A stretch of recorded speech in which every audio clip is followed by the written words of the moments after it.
Hi everybody, my name is Amy and I'm coming to you from McAllen Public Library Teen Department, and today I'm going to show you how to make your very own DIY foosball table using just the stuff that you have around the house. What we'll need is a shoebox or cardboard box, wooden sticks or straws, clothespins or popsicle stick, cardboard box cutter, scissors, rubber bands, tape, and a piece of paper. Hey everybody, it's Leslie, and here I have half of the foosball table complete because I will be showing you how to make the other half.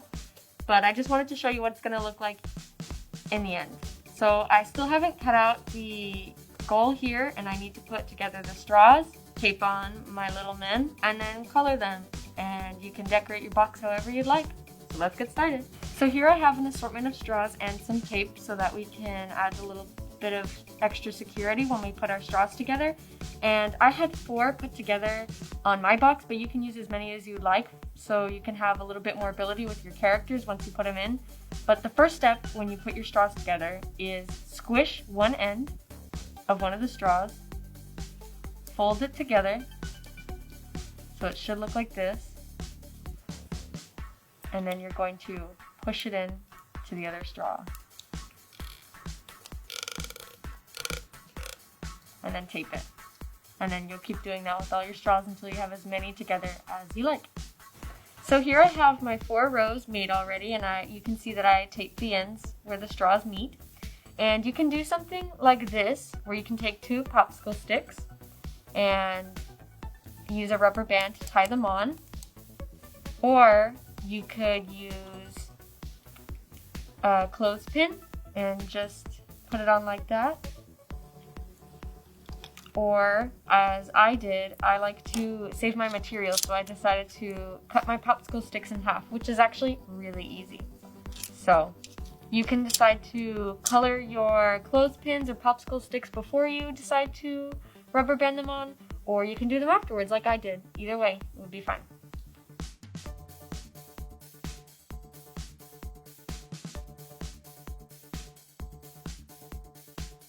So this is the end product. This is my other team. This is what it looks like. I have 4 on this row, 3 here, 2 here, and 1 here. Now you can use a ruler to measure them out, but I just kind of guesstimated, but you can do whatever you feel comfortable with. And now it's time to paint.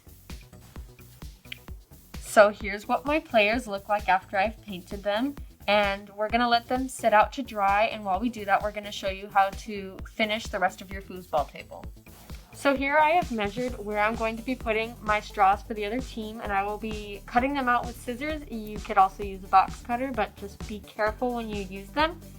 And we will also be cutting out our goal on the end, and I'll show you my measurements right now.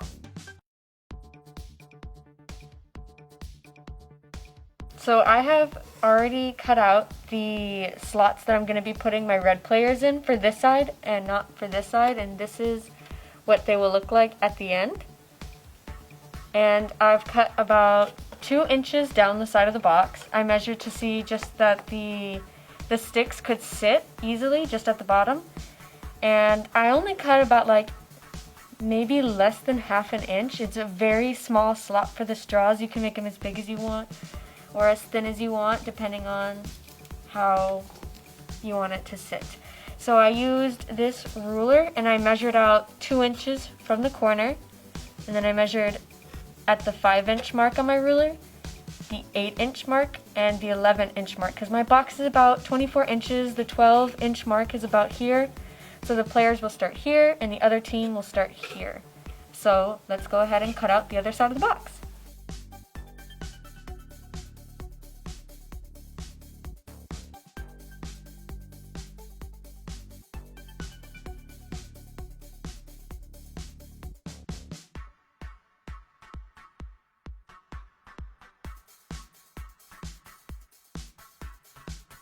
So I have already cut out the goal for this side of the foosball table, and I measured about 5 inches from each side and about 2.5 upwards.